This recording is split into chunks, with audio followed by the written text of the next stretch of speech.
हरे कृष्ण। तो आज हम श्रीमद् भागवतम के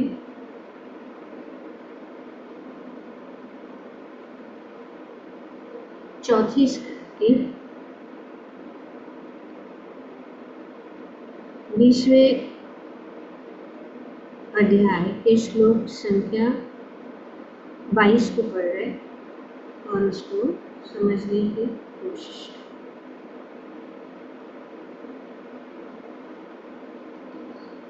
तो भगवान का सुंदर दर्शन महाराज पृथु कर रहे हैं। अश्रु भरे नेत्रों से वे भगवान के सुंदर रूप को देख रहे हैं।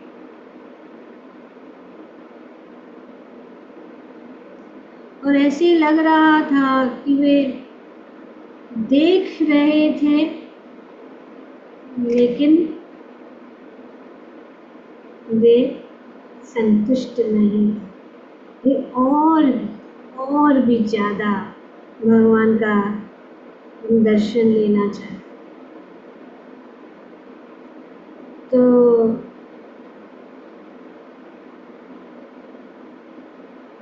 भगवान भी ये समझ,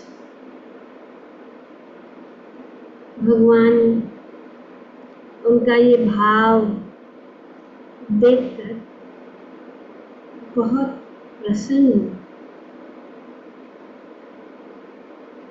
और यहाँ पे श्रील प्रभुपाद जी अपने तात्पर्य में बताते हैं कि इस श्लोक में एक उल्लेखनीय बात यह है कि भगवान पृथ्वी के ऊपर उनका स्पर्श साथ करते हुए खड़े हैं। भगवान पृथ्वी के ऊपर ऐसे खड़े हैं जैसे कि वे पृथ्वी के को क्या कहते हैं, स्पर्श कर रहे हैं।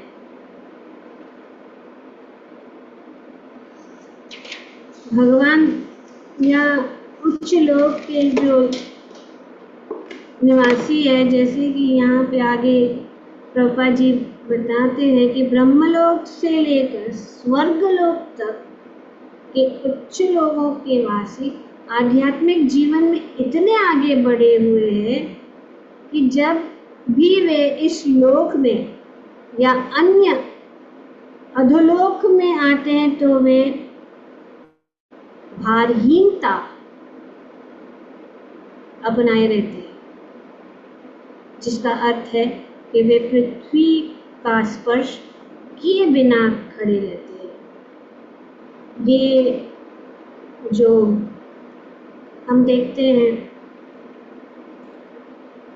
कि जो क्योंकि वे उनकी आध्यात्मिक उन्नति उन्होंने, उसको कहते हैं कि जब आध्यात्मिक उन्नति हो जाती है तो पृथ्वी को वो स्पर्श नहीं करते, वे पृथ्वी के ऊपर चलते। और क्योंकि ये जो सिद्धि है, क्योंकि वे सभी सिद्धियों को प्राप्त कर चुके हैं और इस सिद्धि को कहते हैं लघिमा, becoming lighter than the lightest, बहुत ही हल्का बन जाए, सभी हल्केपन से हल्का।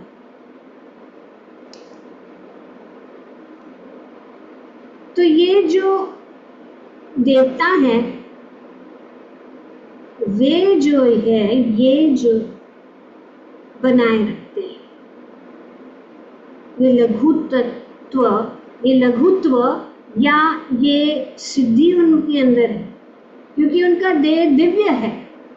देवताओं का देह जो है दिव्य होता है। वे इस भौतिक शरीर, हमारा जो ये भौतिक शरीर जैसा है वह वैसा नहीं होता, पंच तत्वों से बना हुआ।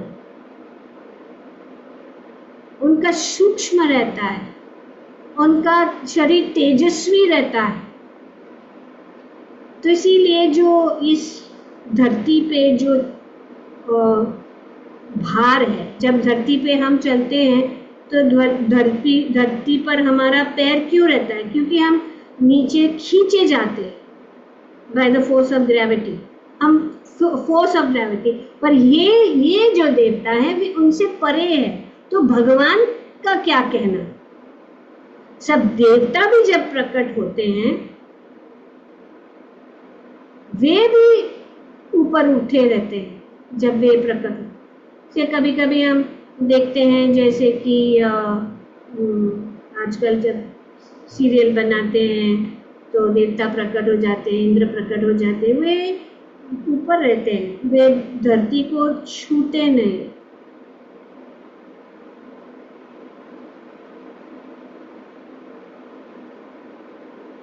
तो इसी प्रकार से हम देखते हैं कि यहाँ पे वर्णन किया गया है कि वे उनकी दिव्यता, वे दिव्य है।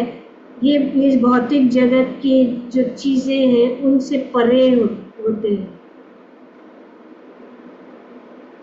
तो इसका अर्थ यही है कि वैसे वे फ्लोट, क्योंकि इस कर्म भूमि में वे न पैर नीचे नहीं रखते, छूना नहीं चाहते, क्योंकि वे उसके ऊपर है। वे सतगुण, रजगुण, तमोगुण से परे हैं। और ये भूमि है, इस भौतिक जगत में जो है ये सब जो है तीनों गुणों के अंदर है। तीनों गुणों के कारण जो है तामसिक, वो दिव्य है। और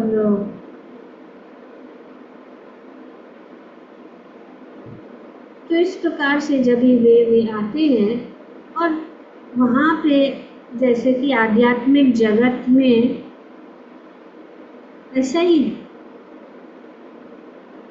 हमेशा ऊपर रहते। और सिद्धि भी है अभी भी, क्या नाम है, हाँ वो महेश योगी, वो थे जो लेविटेशन सिखाते थे।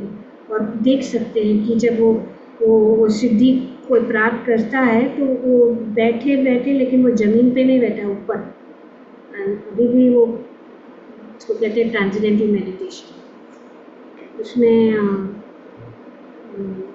महेश योगी, और उस समय जब प्रभुपाद जी गए थे अमेरिका में तो उनका वर्णन है कि वो थे वहाँ पे और वो ये ट्रांसेंडेंटल मेडिटेशन सिखाते हैं उसको, लेविटेशन जो वो सिद्धि को अगर हम प्राप्त करें तो ये हम इन सब जो भौतिक जो क्या कहते हैं दोष है और भौतिक प्रकृति के जो गुणों और प्रकृति के से परे बन जाते हैं तभी।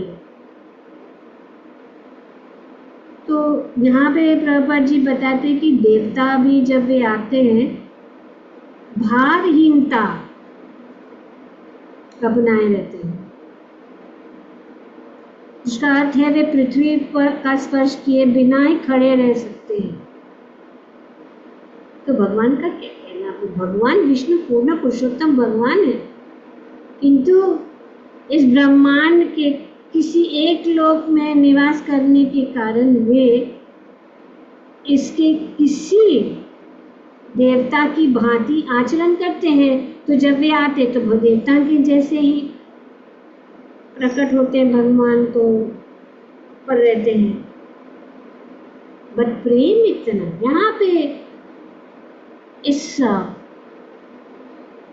श्लोक में हम देखते हैं प्रेम। पृथु महाराज का भगवान के प्रति प्रेम। तो इसीलिए श्री चैतन्य महाप्रभु कहते हैं श्रीमद् भागवतम प्रमाणम प्रेम पुमर्थो महा, प्रेम पुमर्थो महा। और इसमें ये दृष्टिकोण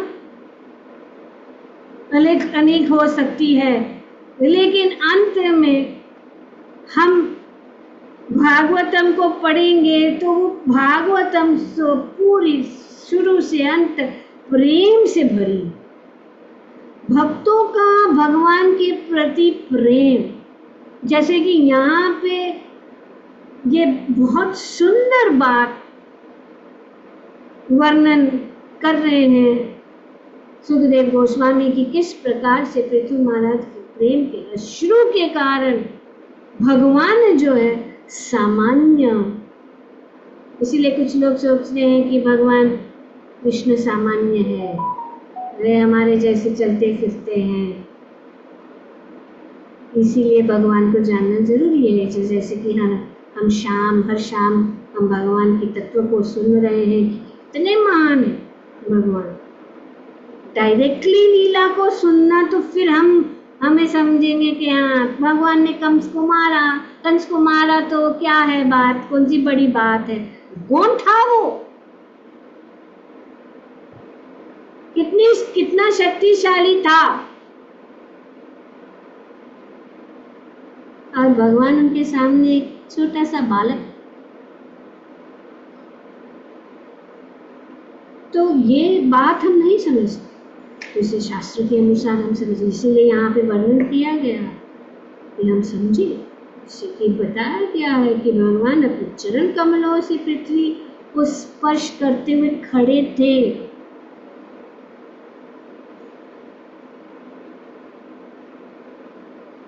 और उनके हाथ और अगला भाग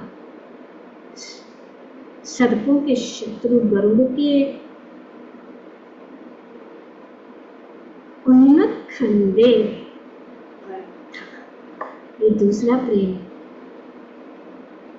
कि भगवान खड़े हो सकते, जरूर नहीं है गरुड़, लेकिन गरुड़ का प्रेम, गरुड़ को स्पर्श करके अकेले खड़े हो सकते थे। इसमें क्या कठिनाई है भगवान के लिए? कोई कठिनाई नहीं है। भगवान जो है प्रेम बांट, प्रेम, ताकि गरुड़ कितने महान भक्त है, पक्षीराज है,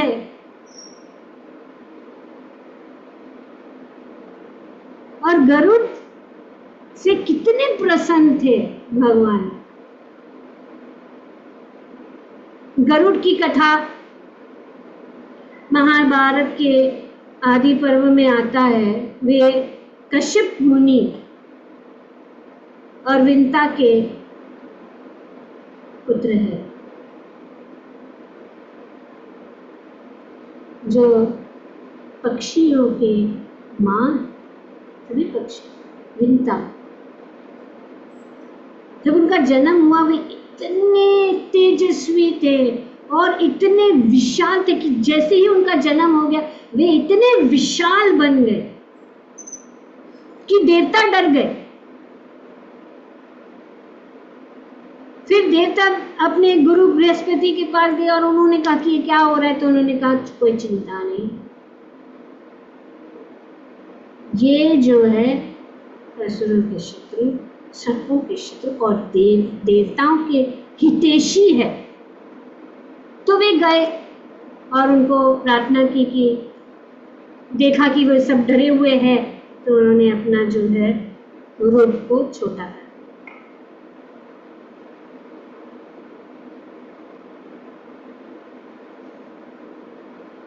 अब बात ऐसी थी कि कश्यप की दो पत्नी विंता और कद्रु, इन दोनों के बीच में वार बैठ। कद्रु सर्पों की मां और विंता जो है पक्षी। कद्रु जो है ईर्ष्या करती थी विंता से, उसको उनका उद्देश्य ये था कि किसी न किसी तरह से उसको मेरी दासी बना।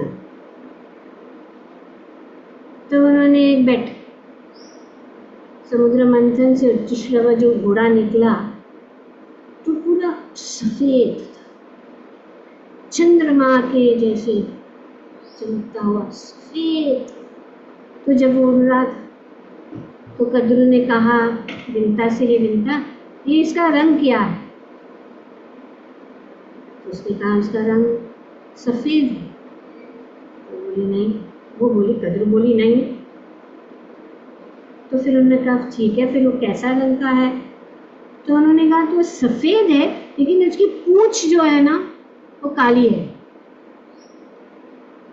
तो उन्होंने कहा कि होगा, ठीक है, वो तो अदृश्य हो गया। फिर सुबह को उन्होंने कहा कि देखेंगे फिर से। पर विंता के मन में जो क्या था, द्वेष था। उन्होंने अपने सर्प जो पुत्र थे उनको कहा तुम लोग सब ऐसे केस के जैसे, तुम लोग वो घोड़े का जो पूंछ है उसमें जाके लिपट जाओ, ताकि वो घोड़ा जो है जब दिखेगा तो उसकी पूंछ जो है क्या दिखेगी? काली दिखेगी। तो उसने इस प्रकार से छल किया और कद्रू ने कहा कि तुम अगर नहीं बात मानोगे तो मैं तुम लोगों को जला के भस्म कर दूँ। तो उनका कोई रास्ता नहीं था। तो ये गए और लिपट गए और सुबह को कद्रू और विंता गए देखने के लिए। तो देखा घोड़ा आया लेकिन घोड़े का पूंछ जो है काला है। तो वो हार गई।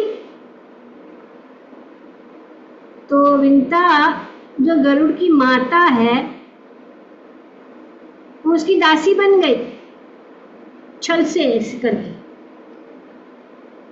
और कथा लंबी है लेकिन शॉर्ट में यही है कि दासी बनने के बाद कद्रू जो है विंता का बहुत उनके ऊपर जो है अपनी बात चलाती रहती थी, उनको सब काम कराती थी, उनको यहाँ ले जा वहाँ ले जा, ये करो वो करो, ये करके। और इस प्रकार से जब गरुड़नी ने देखा कि उसकी माता दुखी है तो उन्होंने पूछा क्या कारण है। तो उन्होंने बताया कि ऐसा ऐसा कारण है जिसकी वजह से वो दुखी है, तो आप कुछ नहीं कर सकते, हम कुछ नहीं कर सकते। तो गरुड़ जी ने सोचा कि मुझे मेरी माता का मेरी दुख से दूर करना है, उनको इस दासित्व से उसको कद्रू की दासित्व से उसको मुक्त कराना है। तो वे जो है सर्पों के पास गए और उन्होंने कहा कि आप लोगों को क्या चाहिए, जो भी चाहिए मैं आपको लाके देता हूँ। और जब मैं आपको लाके दूँ तो मेरी माँ को अगर मैं ले आऊँ वो चीज़ या आप लोगों को जो चाहिए मैं दे दूँ आपको, तो आप मेरी माँ को मुक्त कर दीजिए दासी के लिए। तो उन्होंने कहा ठीक है, हमको आप ऐसे करो। क्योंकि उनको पता था कि बहुत कठिन है। तो उन्होंने कहा हमको जो है स्वर्ग से अमृत लेके आ। अमृत ले, बहुत सुंदर वर्णन है महाभारत में किस प्रकार से गरुड़ ने कहा ठीक है मैं अमृत लेके आऊँगा, और जब मैं वो लेके आऊँगा तो फिर मेरी माँ को आप जो है मुक्त कर दीजिए। तो गरुड़ गए और इंद्रलोक को जो स्वर्ग में जो अमृत रखा था बहुत ही सुरक्षित जगह पे रखा, जो कोई नहीं उसके पास जा सकता। Very interesting story. इनफैक्ट ये महाभारत से इतने स्टोरीज है, वो एडवेंचर स्टोरीज और मूवीज बनाते हैं ना, like the hero Superman is going, और फिर वो अमृत जो है पूरा जो ऐसे तलवार जैसे चक्कों से जो घिरा हुआ था और अमृत बीच में था और कोई भी उसके अंदर वो उससे नहीं पार कर सकता था, क्योंकि अगर वो जाएगा उसको लेने के लिए वो कट जाएगा। तो इस प्रकार से गरुड़ जी गए और उन्होंने, क्योंकि वे बहुत ही शक्तिशाली थे और वे बहुत ही जानते थे कैसे अपने शरीर को छोटा बड़ा करके व्यवस्था करके अमृत को लेके आए। और जब वो अमृत को लेके जा रहे थे तब भगवान विष्णु ने उनको देखा। गरुड़ जी का दर्शन भगवान विष्णु का हुआ और वे लेके जा रहे थे और भगवान विष्णु ने देखा कि वे अमृत उनके हाथ में है और वो अमृत लेके जा रहे हैं, लेकिन उनके मन में एक क्षण भी इच्छा नहीं हुई कि वो इस अमृत को पी और वो अमर बन जाए। तो भगवान को ये बहुत अच्छा लगा। जब हम सरल रहते हैं, जब हम निष्काम भाव से, निष्पाप भाव से हम जब भगवान की सेवा करते हैं तो भगवान स्वयं प्रकट होते हैं और उन्होंने कहा कि मैं आपको कुछ वरदान देना चाहता हूँ। उन्होंने मांगा भी नहीं, उन्होंने कहा नहीं, उन्होंने सिर्फ देखा और भगवान इतने प्रसन्न हो गए गरुड़ जी से। उन्होंने कहा मैं आपको वर देना चाहता हूँ, मन चाहे वस्तु मांग लो। तो गरुड़ ने कहा कि एक काम कीजिए, आप मुझे अपने ध्वजा में रखिए। इसीलिए गरुड़ ध्वज, आप मेरे ध्वजा में रखिए। अगर हम देखेंगे ध्वजा के ऊपर गरुड़ जी, मंदिर के ऊपर यहाँ पे भी गरुड़ जी कलश लेके जा रहे हैं, बहुत सुंदर ये प्रसंग है। और दूसरा उन्होंने कहा कि अमृत पिए बिना ही अजर अमर हो जाऊं, पिए बिना। भगवान ने कहा तथास्तु। तुरंत उन्होंने उनका जो वर दे दिया। फिर गरुड़ जी ने कहा मैं भी है भगवान आपको वर देना चाहता। देखिए गरुड़ जी कह रहे मैं आपको वर देना, तुम में मैं आपका वाहन बन जाऊं, जहां चाहे। और भगवान ने देखा कि गरुड़ जी इतने एक्सपर्ट है, सबसे बेस्ट वाहन है कि भगवान जैसे ही भगवान के मन में कुछ आता है तो तुरंत वो वहां पे ले जाते, इतने स्पीड में। जब गजेंद्र का कष्ट, गजेंद्र कष्ट में था तो गरुड़ के ऊपर तुरंत भगवान वहां पहुंच गए, तुरंत पहुंच गए। जब भगवान ने गजेंद्र ने पुकारा हे गोविंद हे गोपाल हे गोविंद हे गोपाल हे गोविंद राखो शरण अब तो जीवन हारे, अब तो जीवन हारे। हे गोविंद हे गोपाल, तुरंत गरुड़ पे भगवान आ।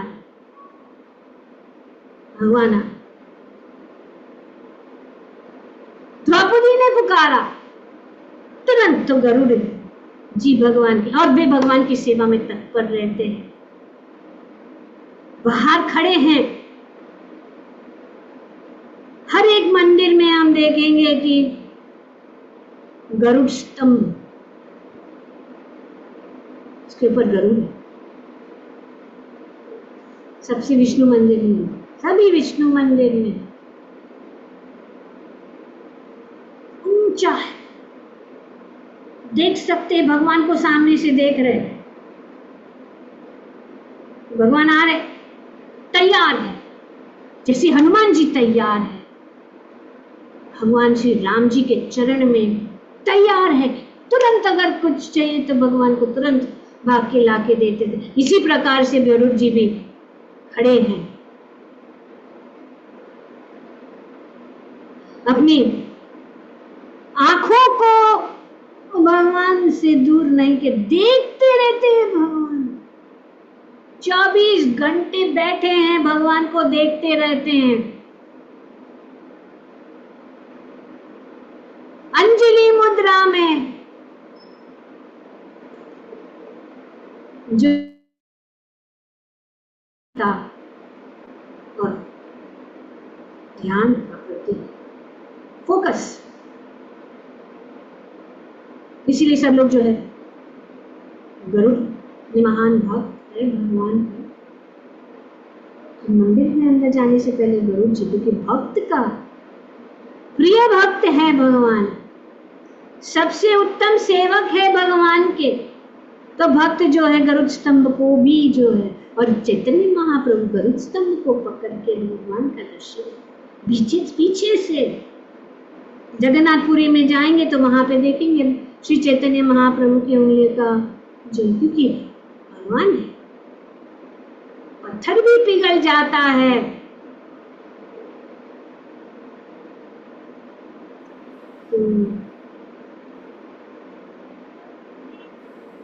तो भक्ति भगवान ये हमें शिक्षा कि उनके भक्तों के द्वारा, भक्तों की कृपा,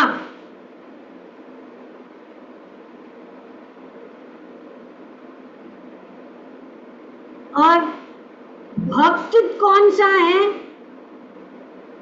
जो सेल्फलेस सेवा करता है, निष्काम भाव से सेवा करता है, सोचता नहीं कि इससे मेरे को क्या मिलेगा, अरे तो सोचता नहीं, चिंता नहीं, जब भी मौका है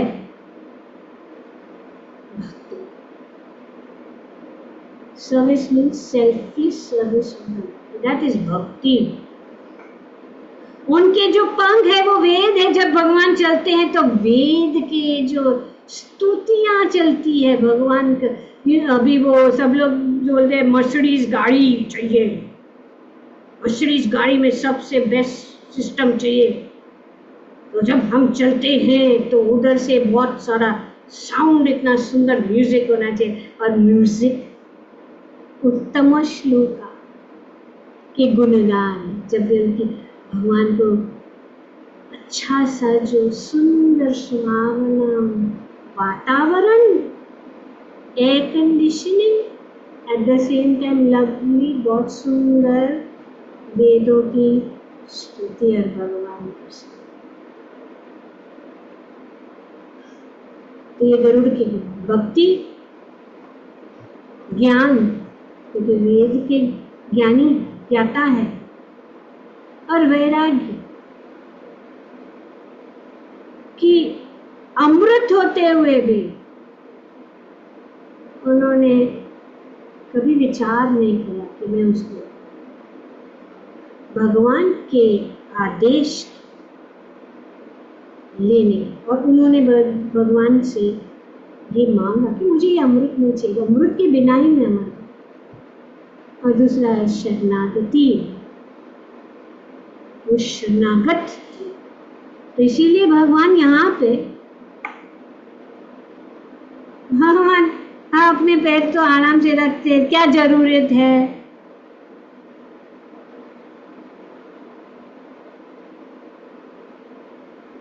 तो उन्होंने स्पर्श नहीं कर रहे थे, किंतु जब वे महाराज पृथु के आचरण से संतुष्ट हो गए तो वैकुंठवासी नारायण की भांति व्यवहार करने लगे, और वे जो है हमेशा जो है भगवान को अगर देखेंगे तो भगवान हमेशा उनको देखेंगे अपने भक्तों की ओर, वो जो है झुके हुए, जैसे कि श्रीमती राधा रानी,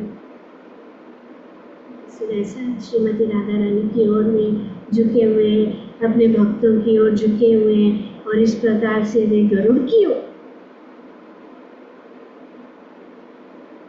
किंतु उन्होंने अपने हाथ के अगले भाग को गरुड़ के उन्नत खंडे पर रखा जिससे वे गिरना। और ये भक्त और भगवान के बीच का ये प्रेम, क्योंकि भगवान को पृथ्वी पर खड़े रहने का अभ्यास नहीं है। ये तो सिर्फ भगवान की महिमा को और बढ़ा रहे प्रभुपाद जी कि भगवान को अभ्यास नहीं है, वे ऐसे करते हैं। और जैसे हम देख रहे हैं कि अभी भगवान प्रकट होने जा रहे हैं, हम हर दिन भगवान के इन सब सुंदर जो है तत्वों का स्मरण कर रहे हैं। हम देख रहे हैं किस प्रकार भगवान की योग माया शक्ति, जो आध्यात्मिक शक्ति है, वो भगवान के शक्ति को ढक देती है। और ब्रिज में योग माया जो है भगवान की महानता को ढक देती है, लेकिन जैसे वे द्वारका और मथुरा आए तो उन्होंने अपनी जो है ढक देती है। नहीं तो माता यशोदा सोचेगी तो ये तो परम पुरुषोत्तम भगवान है, मैं उसको डांट नहीं सकती, मैं कैसे उसको उठाकर अपना स्तनपान करा सकती हूँ, ये परम पुरुषोत्तम है। गोपियां उनसे डांटती है, उनको कहती है तुम्हें माखन चाहिए, तुम्हें छाछ चाहिए, नाचो, और भगवान नाच रहे। तो इस प्रकार से महाराज पृथु के प्रति उनकी वात्सल्य के लक्षण, अपने को परम भाग्यशाली मानकर पृथु महाराज, और पृथु महाराज क्योंकि वे भगवान के ही अंश है, वो जानते हैं कि भगवान और भगवान किस प्रकार से आए हैं। ये तो हमारा सौभाग्य है कि भगवान यहाँ पे प्रकट हो गए हैं इस यज्ञशाला में और हमें साक्षात दर्शन देते हैं, दे रहे हैं।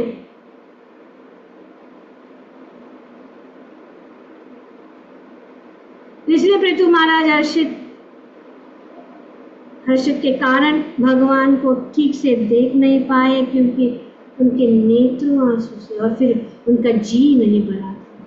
तो भगवान ने सोचा कि अभी मैं जो नीचे उतरना ही पड़े, रुक जाता हूं।